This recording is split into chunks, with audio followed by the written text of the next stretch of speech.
Golden gate bridge அப்படின்னு சொல்லிட்டு 1933 வருஷம் அதை வந்து கன்ஸ்ட்ரக்ட் பண்ணுறாங்க, அதை கட்டுறாங்க.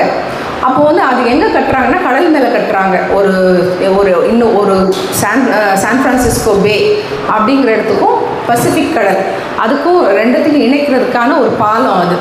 அப்போ 1933 அந்த கன்ஸ்ட்ரக்ஷன் ஆரம்பிக்கிறாங்க, அவங்க கட்டுறாங்க.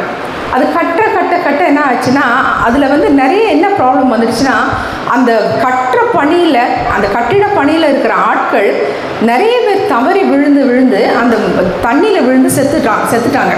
ஸோ இந்த சாவு நிறைய செத்ததை பார்த்தனால மற்ற யாருமே நாங்கள் கட்டுறதுக்கும் வரல. அதை எப்படி பாதுகாக்கிறது, இந்த உயிர்களை எப்படி நம்ம பாதுகாக்கிறது அப்படின்னு சொல்லிட்டு அவங்களுக்கும் புரியல. கொஞ்ச நாள் வந்து அந்த அந்த பிரிட்ஜு கட்டுற பணியை கொஞ்ச நாள் நிறுத்திட்டாங்க.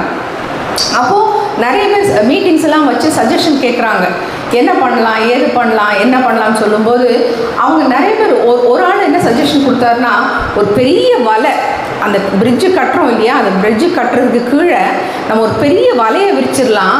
அப்போ யாராவது அங்கேருந்து விழுந்தா கூட என்ன ஆகும்னா அந்த வலையில் விழுந்துருவாங்க, தண்ணியில் விழ மாட்டாங்க. வலையில் விழுந்துட்டான்னா அவன் எப்படியாவது தப்பிச்சு எடுத்து வந்துடுவான் அப்படின்னு சொல்லிட்டு சொன்னாங்க நிறைய பேர். ஸ்க்ரீனில் நீங்கள் பார்க்குற பிரிட்ஜ் தான் அது, கோல்டன் கேட் பிரிட்ஜுன்னு சொல்லிட்டு. ஸோ அந்த டைமில் என்ன பண்ணுறாங்க, பிரிட்ஜு கட்டும்போது அவங்க என்னென்னமோ பண்ணாங்க. இல்லை அதெல்லாம் அவ்வளோ பெரிய வலையெல்லாம் கட்ட முடியாது. அவங்க அந்த அட்மினிஸ்ட்ரேஷன் அவங்க கம்பெனி ஆட்கள்லாம் என்ன சொன்னாங்கன்னா, அதெல்லாம் முடியாது, ரொம்ப கஷ்டங்க, அவ்வளோ பெரிய வலையை எப்படி நம்ம தொங்க விடுறது, அவன் தொங்க விட்டுட்டா அதெல்லாம் பாதுகாப்பு கிடையாது அப்படி இப்படின்னு சொல்லிட்டு கொஞ்ச நாள் அப்படியே ஓட்டினாங்க. ஆனால் அந்த சாவு இருந்துகிட்டே இருந்தது. வேலைக்காக வந்த ஆட்கள் 1-2 தவறு விழுந்து செத்துக்கிட்டே தான் இருந்தாங்க.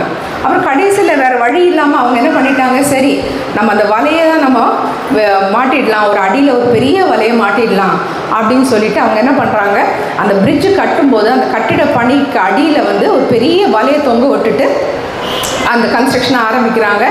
அதுக்கப்புறம் பார்த்திங்கன்னா அது அவங்க எதிர்பார்த்த மாதிரி 1-2 பேர் விழுந்தா கூட அந்த நெட்டில் விழுந்து அந்த வலையில் விழுந்து அவங்க தப்பிச்சிடுறாங்களே தவிர யாருமே அதுக்கப்புறம் சாவுங்கிற பேச்சு கீழே பிரிட்ஜிலேருந்து கீழே விழுந்து அந்த கட்டிட பணி செய்யும்போது விழுந்து செத்தாங்க அப்படிங்கிறது வந்து அறவே இல்லை, 0 அப்படின்னு சொல்லலாம் அந்த டெத் கவுண்ட். அந்த மாதிரி வந்து 1937 அந்த பிரிட்ஜை கட்டி முடித்தாங்க. அப்போது நம்ம வாழ்க்கையில் பார்த்திங்கன்னா நம்ம லைஃப்பை நம்ம கட்டிகிட்ருக்கோம்.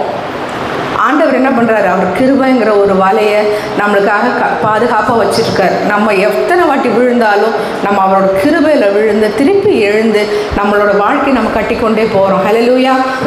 ஆண்டவர் வந்து நம்மளை அவ்வளோ பாதுகாப்பாக வச்சுருக்கிறாரு. இதெல்லாம் மனுஷங்க செய்கிற வலை, அந்த வலை இருந்திருந்தால் கூட நிறைய பேர் செத்துருக்கலாம். ஆனால் ஆண்டவர் நம்மளை சுற்றி வச்சுருக்கிற ஒரு பாதுகாப்பு, நமக்காக ஒரு கட்டி வச்சுருக்கிற அந்த கிருபைங்கிற ஒரு வலை வந்து என்றைக்குமே நம்மளை விட்டு விலகாது. ஹல்லேலூயா.